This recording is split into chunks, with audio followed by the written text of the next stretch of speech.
Next level ఉంటుంది sir. Yeah! అదే మన ప్రీ వెడ్డింగ్ షో సినిమాలో చేసినటువంటి యాక్టర్ అమ్మాయిని యెస్ కదా! సార్. ఆ యెస్. అమ్మాయి క్యారెక్టరేషన్ ఎలా ఉంటుందండి ఈ సినిమాలో?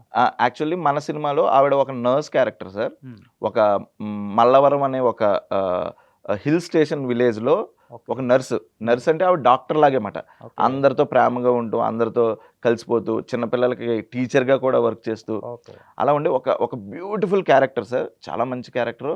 అండ్ యాక్చువల్లీ షూటు ఈ సినిమా కన్నా ముందే జరిగింది సార్ మనది. Pre okay. వెడ్డింగ్ షో కన్నా ఆవిడ క్యారెక్టర్ పరంగా ముందే జరిగింది.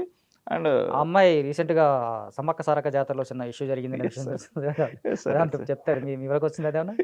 వచ్చింది సార్. ఎందుకంటే అంతకు ముందే మేము గేదెరాజు సంక్రాంతి సంబరాలని చెప్పి మా ఊర్లో మొత్తం మన టీమ్ అంతా వచ్చారు సార్. అవును. హీరోలు, హీరోయిన్‌లు అందరూ వచ్చేసారు. ఎక్కడి నుంచే ఆవిడ హైదరాబాద్ అమలాపురం నుంచి మళ్ళీ హైదరాబాద్ వచ్చి అక్కడికెళ్లారు.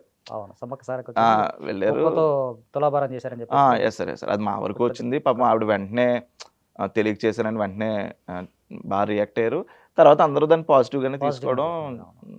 అదే. అంటే కుక్కతో తులాభారం అనేది ఫస్ట్ టైమ్ నాకు తెలిసి హిస్టరీలోనే అదే సమ్మక్క సారక్క అసలు దగ్గర. జనరల్‌గా నాకసల అది నాలెడ్జ్ లేదు సార్. అయ్యయ్యో! ఓకే. ఇంకా విషయం చెప్పాలంటే ఆ బంగారం గురించి, ఆ అవును. బెల్లం గురించి హ్మ్. నిజం చెప్పాలంటే ఆ ఇన్సిడెంట్ వల్లే మాలాంటోళ్ళకి తెలిసింది సార్. యాహ్! యాహ్! సమ్మక్క సారక్కలో ఇదొక ట్రెడిషన్ ఉంది. ఇంత ఆ! బ్యూటిఫుల్ ట్రెడిషన్ ఉందన్నది ఆ ఇన్సిడెంట్ వల్ల మాకు తెలిసింది సార్. Either yeah! పాజిటివ్‌గానో, నెగెటివ్‌గానో సరే తెలిసింది. ఆమె ఆమె కూడా చాలా ఆమె చాలా ఎక్కువ మంది నెగెటివ్ అవ్వలేదు యాక్చువల్‌గా. ఆమె సారీ అవ్వలేదు. చెప్పిన అవ్వలేదు. ఇమ్మీడియేట్‌గా పాజిటివ్ ఇమ్మీడియేట్‌గా తీసుకున్నారు. చెప్పేసింది సార్. చాలా మంది జనం కూడా పాజిటివ్‌గా తీసుకోవడం యెస్ సార్. ప్లస్ పాయింట్ అయింది యెస్ దానికి. సార్.